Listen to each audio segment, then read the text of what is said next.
Q106.7 weather. Here's your KQNK forecast. Isolated rain showers likely today, otherwise cloudy skies expected. High temperatures reach up to 47. Northeast winds 8 to 15 miles per hour. Heavy rain likely, with fog and spots early tonight. Lows dip down to about 36. Overcast skies. Isolated rain showers likely tomorrow. Daytime highs approaching 50. Cloudy skies expected. From the Weatherology Weather Center, I'm staff meteorologist Laura Lockwood. Currently 43. Kansas Information Network News. I'm Jen Austin. The Kiwanis Club of Hayes hosted a free lunch on Thursday. JP Bizette has more. The lunch was for local veterans, active duty military, reservist, and National Guard members at Rose Garden Banquet Hall and Catering. We want to take time to say thank you for all of your dedication to our community and to our country, really. That's board member Sarah Wassinger. Attendees enjoyed fried chicken, sides, and dessert. Students from TMP Marion provided patriotic music, while a heartfelt thank you video created by Hayes Middle School played for the crowd. The event ended with a slideshow of service photos as a tribute. Thanks, JP. Governor Laura Kelly granted clemency to 7 people this week. Kelly said she commuted the sentences of 2 incarcerated individuals and pardoned 5 others because all are showing, quote, strong signs of rehabilitation. A news release also said decisions were aided by independent reviews from the Prison Review Board, the Kansas Department of Administration, and Kelly's legal team. The nature of the crime and impact played into the decision. This is Kansas Information Network News. If you recently lost health coverage due to a life change, healthcare.gov is here for you. Like it was there for Marcus when he lost his job, and Keisha when she turned 26 and lost her parents' insurance, and Elena when she went off Medicaid. There are many other ways to qualify. Visit healthcare.gov today to see if you're eligible to enroll. Limited time to enroll. Paid for by the U.S. Department of Health and Human Services. Smokey the Bear. Then you know why Smokey tells you when he sees you passing through. Remember, please be careful, it's the least that you can do. What you desire, don't play with matches, don't play with fire.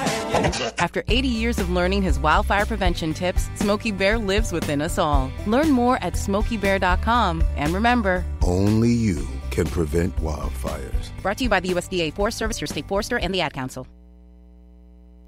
Good morning. I'm Natalie Hadley with your KQNK News. Brought to you by Firebolt Ag, LLC, serving all of your chemical and fertilizer needs. Winter weather is occurring in Colorado and is expected to continue through Saturday morning, which could impact motorists in both Colorado and Kansas. The Kansas Department of Transportation has reported that as of 6:30 a.m. today, Friday, November 8th, I-70 is open in Kansas. However, sections of I-70 in western Kansas were closed on Thursday evening due to highway conditions in Colorado. When weather impacts I-70 going east in Colorado, I-70 closures in Kansas could be necessary again today. The closures would likely begin in Goodland and extend east as accommodations and truck parking fills up, and closures are also possible in other highways in western Kansas. The Kansas Department of Transportation urges all motorists to know before they go and check the candrive.gov website for updates on highway closures in both states, as well as current regional weather information. In addition to checking the candrive.gov website and regional weather forecasts, the Kansas Department of Transportation advises motorists to have emergency kits with clothes, blankets, food, water, phone chargers, and other supplies in their vehicles. The state of Kansas ended October with total tax collections at $668.2 million, which is $23.4 million below the estimate, and total tax collections were down 2.5% from October 2023. Individual income tax collections were $311.5 million. That's $1.5 million above the estimate and up 4.3% from October 2023. And corporate income tax collections were $38.1 million. That's $21.9 million below the estimate and down 33.7% from October of last year. Combined retail sales and compensating use tax receipts were $294.6 million, which is $3.4 million below the estimate and down $11.4 million from October 2023. The Consensus Revenue Estimating Group, comprised of the Department of Revenue, the Division of Budget, Legislative Research Department, and economists from the University of Kansas, Kansas State University, and Wichita State University, will meet again on November 15th. Kansas State University and the Kansas Health Foundation are joining forces in a partnership and funding opportunity aimed at ending hunger at the community level across Kansas. This collaboration, unveiled during K-State's inaugural Extension and Engagement Week, will leverage the extensive resources and staff of K-State Research and Extension, which operates in all 105 Kansas counties.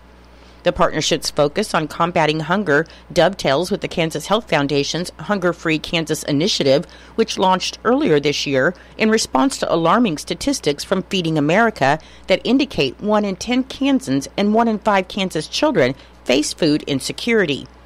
A key element of the partnership will involve collaborative efforts to ignite innovative and experimental projects at the local level. Guided by K-State Research and Extension agents, and to support these initiatives, the Kansas Health Foundation is providing $300,000 in funding, primarily directed to local extension offices through mini grants. And local extension agents will be invited to apply for the mini grants through a streamlined process managed by K-State Research and Extension with the aim of distributing funds in early 2025. The health insurance marketplace is experiencing an increase in the number of potential cases of agent and broker misconduct, so consumers should be on the alert and verify changes in enrollments in their health insurance.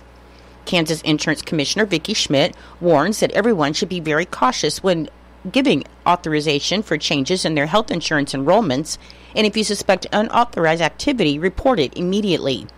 The Kansas Department of Insurance and Health Insurance Marketplace have offered tips to consumers on how to identify fraud and avoid becoming a victim of unauthorized changes or enrollment in insurance plans. And they include to confirm permission, as agents and brokers must gain your permission to sign you up or to make changes to your insurance plan. And an agent or broker who is not already associated with your enrollment must take additional steps to update your consumer marketplace enrollment.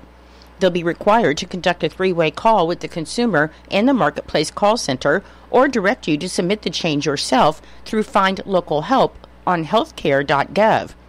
Avoid red flags. If you come across a health insurance ad that offers you cash, gifts, or other bonuses, this could be a scam. So avoid giving out personal information that may be used without your consent. And make sure to only use trusted official sources to find help with researching, selecting, and enrolling in insurance plans, so you can review and compare their plans carefully. Consumers who think they may be a victim of unauthorized agent or broker activity should call the Marketplace Call Center at 1-800-318-2596. And for anyone with questions regarding unauthorized agent or broker activity, you can visit the Kansas Insurance Department online at insurance.kansas.gov. In Nebraska news, a Lincoln professor was arrested on Wednesday on 3 felony drug charges. According to court documents, Union Adventist University professor Benjamin Tyner was caught with ecstasy, methamphetamine, and cocaine, and he was arrested on Wednesday on 3 felony drug charges. The 45-year-old is the director of the university's History, Politics, and International Relations program. The case began on October 30th when Customs and Border Protection at Kennedy International Airport inspected a package being shipped from Sheffield, England. According to the arrest affidavit, the manifest labeled the package as sweets, and when the CBP opened it, they found a bag labeled Maynard's Bassett's Licorice. However, they also found a bag containing 63.4 grams of purple and black tablets, which tested positive for ecstasy. The package was addressed to a house near 56th Street and Pine Lake Road, so the Department of Homeland Security worked with the Lincoln-Lancaster County Narcotics Task Force and the U.S. Postal Service to have it delivered. At about 3 p.m. on Wednesday, investigators said they watched as Tyner took the package out of the mailbox and drove away, and police then pulled him over near 27th and Calvert Streets and took him into custody. Investigators found 5 meth pipes and almost half a gram of methamphetamine under his seat, and that prompted a search of his home, where police said they found 1/10 of a gram of powder cocaine and some used marijuana smoking paraphernalia. On Thursday, a judge set Tyner's bond at $50,000, and he's due back in court on December 3rd. I'll be back with more in just a moment. Firebolt Ag is a full-service fertilizer and chemical retailer. They customize products for individual farmers' needs, with the primary focus being customer profitability. Let Josh and Jack help you get the most out of your farm ground. They also provide in-house marketing with Ron Wall of Flatwater Solutions. Visit Ron in Phillipsburg or call Josh at 785-854-8484 or Jack at 308-840-2819. Firebolt Ag, your leader in agriculture. Now we'll hear from Fig Millen and Norton Blue Jay football coach Lucas Melvin to talk about the team and their upcoming game tonight against Southeast of Saline at KWU Field in Salina. I'm here with head football coach Lucas Melvin. Coach, last week you had your first playoff game, and it was against the Hillsboro Trojans. A 33-22 win. Hillsboro drops to 4-5. Blue Jays moved to 8-1 on the year. Why don't we talk a little bit about the first half against the Trojans? Yeah, I thought, against a school that we really hadn't played, at a place we've never played, long trip, and I thought our guys came out and did a really good job. We were really focused, offensively especially, took the opening kickoff, put a nice long drive together, drove down and scored, and then defensively held them to a 3-and-out, got the ball back and scored again, and, started out really well. But we knew they were a good team, and they're going to keep fighting the rest of the way. You pretty much try to establish a run, but then you mix it up pretty well with some passes on that first series. Yeah, they gave us, they're a good team. They had some good players, and they're doing a good job against the run. And so we tried to get in some play action, and it worked really well. And like I said, we were able to have a balanced attack and do pretty well, really, in the whole first half. We did give up a score to them. So, going into halftime, but we felt good about it, and we tried to come out in the second half and match that. We weren't quite able to, but it was an exciting second half. Yeah, talk about the second half. The Trojans come out to change a little bit of their schemes and stuff, and it just took a little while for you to catch on there. Yeah, I think they probably saw some things in our pass defense the first half that they made adjustments to, and they did a good job doing that. And, they have good players on that team. We saw the screen coming, just didn't get it tackled, and that kid did a good job running it down. And then, they got a score. I think it was 27-14, and then we throw an interception right after they score, and they get another short field and score. And so it's 27-22, and now you're in a game to end the third quarter.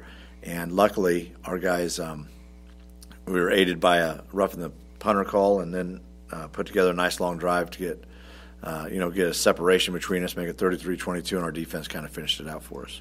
It's not very often that you get to play against a couple 200-pound running backs and fullbacks, but you pretty much stopped them the whole game. Yeah, defensively against their run game, I thought we did a really good job because their tailback is good. I mean, he is, like I said, big, strong, and fast, like 6'1", 215 pounds, and can run. And I thought our guys did a great job at the point of attack to never let him get to speed. And then their fullback that you mentioned is a good player, good blocker, and I thought we did a good job of equalizing them. Their quarterback run hurt us.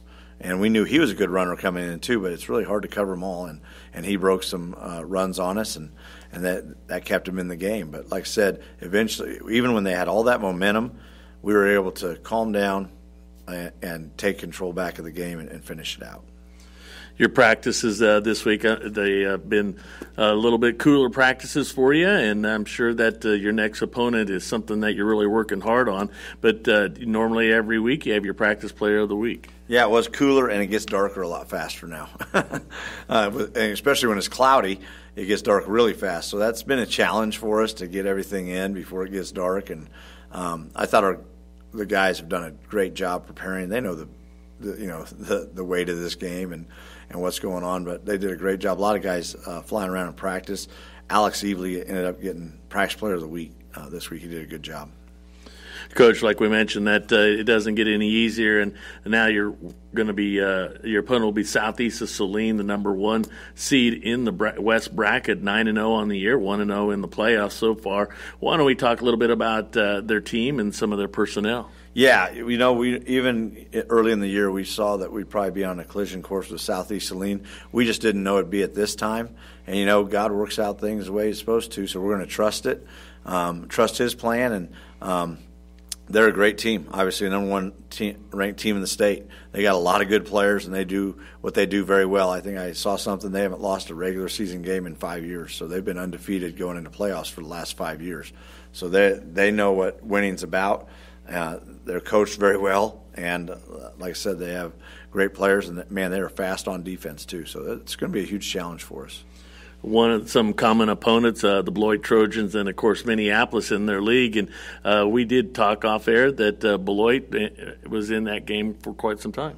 Yeah, Beloit played them pretty tough. Scored first. In fact, they had their game at this same place we're going to be playing at Kansas Wesleyan because of rain, and they played on a Saturday. And it was a pretty good battle. And those are two teams that know each other pretty well because they're in the same league. And Minneapolis played them, I think, the first game or second game early in the year, and Southeast handled both of them pretty well. Now, the Southeast Saline is not unfamiliar to the Blue Jays. We've met them a few times, actually in playoff time. And do they pretty much run the same offense they did 10, 15 years ago? No, it's different. Different coach, but there's some similarities in it. And I say probably the biggest similarities is they have good athletes still, and they're able to run the ball and pass the ball very, very efficiently and effectively. And what they do it well. And you can tell the guys have been in that program for a long time. Like you had mentioned, at Kansas Wesleyan is where this game will be, based off of Southeast Saline's field is not up to par due to the rains that they've had this last weekend. Why don't you tell us a little bit about the change there? Yeah, well, they had called us originally, and they wanted to play on Thursday, and that wasn't really going to be conducive for us. We asked them if they wanted to come here, but they didn't for some reason. But, like I told our guys, and our guys say, we don't care where we play. We just want to play. If it's a parking lot or if it's a field, that's great. So it'll be a nice field. I think it'll be a good setup for everyone. I think the fans sit, all on the same side. But our fans will be on the south side of that stadium and the parking south of the stadium across the street. But I think it'll be a good place to go. Well, Coach, we're going to wish you the best luck on Friday when you travel down to Salina to play the Southeast of Saline Trojans. Again, it's going to be at Kansas Wesleyan, same time, 7 p.m. Visitors are on the south side. Parking is on south of the stadium across the road. So we hope that everybody can make it there. Reporting for KQNK, I'm Fig Millen. Thank you, Fig and Coach Melvin, and good luck to the Blue Jays tonight against Southeast of Saline at KWU Field in Salina. Your menu today for Eisenhower Elementary School: chicken and noodles, whipped potatoes, lima beans, strawberry fruit cup, cookie, and milk for lunch today. And for Norton Community High School and Junior High, your lunch today will be corn dogs or sloppy joes with fruit and milk. I'm Natalie Hadley. Your KQNK News was brought to you by Firebolt Ag, LLC, farmers helping farmers to succeed. You can contact Firebolt Ag today to get the most out of your farmland. Your KQNK weather forecast is being brought to you by Hinkle Termite and Pest Control, your Norton experts for all of your pest control needs. Your forecast for today: there'll be rain with a high near 47 and a northeast wind of 5 to 15 miles per hour, and the chance of precipitation is 90%. For tonight, rain with patchy fog before midnight, then patchy fog after 5 a.m. The low should be around 36 tonight with an east wind around 15 miles per hour and gusts as high as 30 miles per hour, and the chance of precipitation is 100%. On Saturday, rain is likely, mainly before noon, and patchy fog before 9 a.m. Otherwise, it's going to be mostly cloudy on Saturday with a high near 50, and the chance of precipitation is 60%. On Saturday night, mostly clear with a low around 33. On Sunday, it should be sunny with a high near 61. And on Sunday night, mostly clear with a low around 33. I'll be back with the rest of your forecast in just a moment. When you've got bugs, we know what a nuisance that can be. Lock 'em out. From Hinkle Termite and Pest Control, Lock 'em Out is our very effective residential insect prevention program. We'll come to your place and treat your foundation plus all insect entryways. And while we're there, receive a free termite inspection. Call Mr. Rich Wenzel, our certified technician in Norton, at 785-202-0167. That's 202-0167. Continue with your weather forecast. On Monday, Veterans Day, it should be sunny with a high near 59. On Tuesday, mostly sunny with a high near 60. On Wednesday, it should be sunny with a high near 55. And on Thursday, should be sunny with a high near 58. Currently, with rain, it is 41 degrees. The humidity is 87%. The wind speed is north at 7 miles per hour. The barometric pressure is 30.31. The dew point is 37 degrees, and our current wind chill is 36 degrees. Your weather was brought to you by Hinkle Termite and Pest Control right here in Norton. You can call Hinkle Termite and Pest Control at 785-202-0167 for all of your pest control needs. It is 8:26. It's time for Kansas Sports, brought to you by United Northwest Federal Credit Union, where everything they do for you.